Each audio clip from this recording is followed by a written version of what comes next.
Well, thank you for coming. Now I'm going to let Amy describe her story and take you from step to step how she was able to reproduce an industrial process which is extremely complex.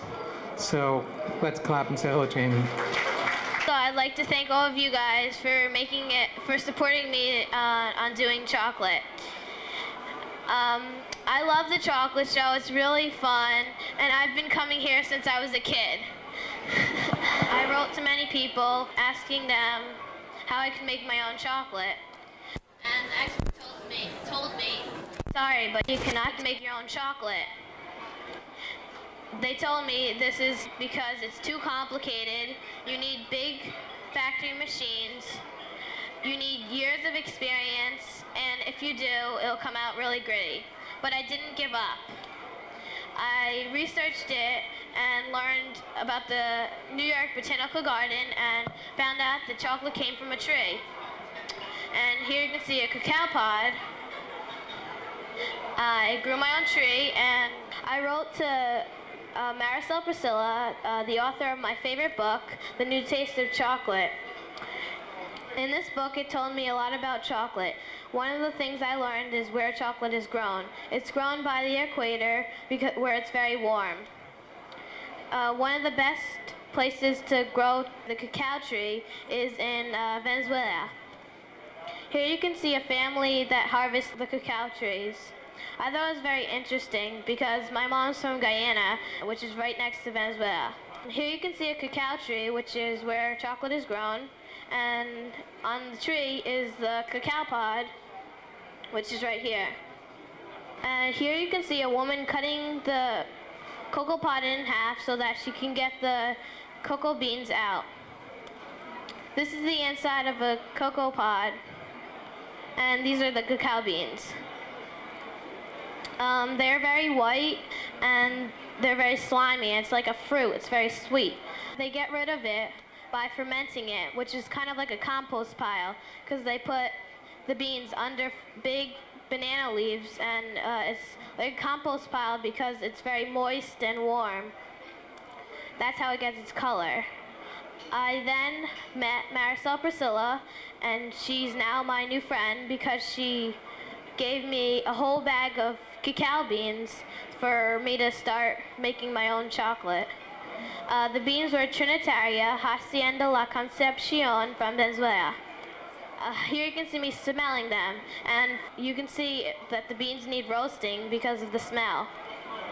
Factory roasters are big, huge machines, but I didn't have one, so I learned that roasting is basically to cook the beans, and it's just to rotate the beans around so that all sides are well roasted. I used my head and thought maybe a steam basket, two of them put together, could work.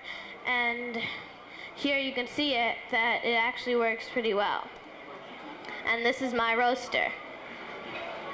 To find the temperature and time, I did many time tests. I found out that 220 degrees Fahrenheit was the best temperature and 20 minutes was the best time.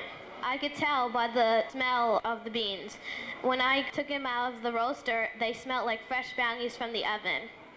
The next step is basically getting the shell off of the cacao, because the cocoa bean is what you need to make your chocolate.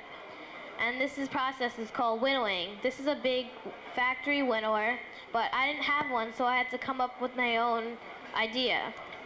So I found out that basically all they do is air blows away the shells and the beans are kept. So I had to do this by breaking the beans. With the hammer I tried it, but I found out that didn't work, so I used a mortar and pestle and broke the beans. And my winnower was a fan, as you can see here, and I just poured the beans back and forth until I came up with nibs and shells. And you can see in the pictures the shells, and you can see the nibs. The next step was grinding, which is basically to make the chocolate particle size very small. So here you can see what it looks like before, and here you can see what it looks like after. So I thought, yes, I'm done. No, but I figured out that the chocolate was very gritty, and my first experiment, the experts were right. It turned out very gritty. So I looked under the microscope at my dad's workplace and found out that they were too big. There were 500 microns. And I found out that your tongue can feel it because the chocolate is too big for you, and your taste buds can feel them. So I looked at Valrhona chocolate and found out that the particle sizes were 20 microns. So that was my goal, to get 20 microns. So I thought, okay, let me research the chocolate more. And I found out that they use refiners, and they have these big steel rollers. So I thought, oh look, a pasta machine has rollers, maybe I can use that. So I made the rollers as close as I can get, and I then added all the ingredients, and this is my refiner. And my chocolate that I looked under the microscope and found out that it was almost 20 microns, which means I got my goal. And the chocolate ingredients are cocoa is 56, sugar is 44, and vanilla is less than 1%. Here's a vanilla bean, here's cocoa butter, and of course, you have sugar. Here you can see a picture of me weighing the chocolate. The next step is conching, and here you can see a big factory concher. And conching is like spreading peanut butter. It's basically just to make the chocolate smooth. I thought of something that did the same action, and I came with a pasta maker. And here you can see that it was my concher. This is what it looked like when it started, and 10 hours later, this is how it looked like. Next step is tempering. Tempering, you can do it on a marble slate, or many people use tempering machines. And I learned how to temper from my friend Ines when I went to class. She taught me how to temper and why they tempered. I found out that they heat up the chocolate to 120 degrees Fahrenheit to melt away all the crystals. They cool it down to 83 degrees Fahrenheit to bring back all the crystals. Then they warm it to 90 degrees Fahrenheit to get only the 5 crystals, which are the good ones. And then it cools to a solid and it reproduces. And the next step is molding. Molding is very easy. You just put it in the mold and it hardens, and you can tell if it's tempered right by the snap. You can also tell if it's been roasted right by the smell. The next step is designing my wrapper. I first started in my notebook. Then I went on to a piece of scrap paper and put on my picture. And as you can see, it's not very organized. But then my brother Alan actually has this program and put it onto the computer. So this is how I came up with my final copy. And here you can see me eating it. I also had many people try them, many chocolatiers. One person I had was Marisol Priscilla. And as you can see, she liked it. I also went to Maison du Chocolat, and I had some of my friends try my chocolate.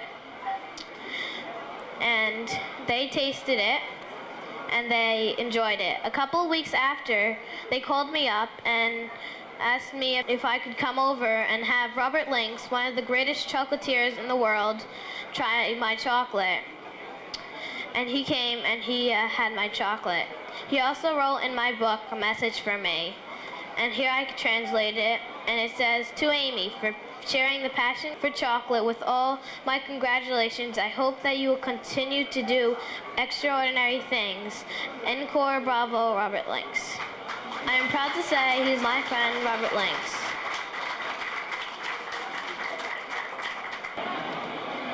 And my motto is, what people say you cannot do, you try and find that you can, by Henry David Thoreau.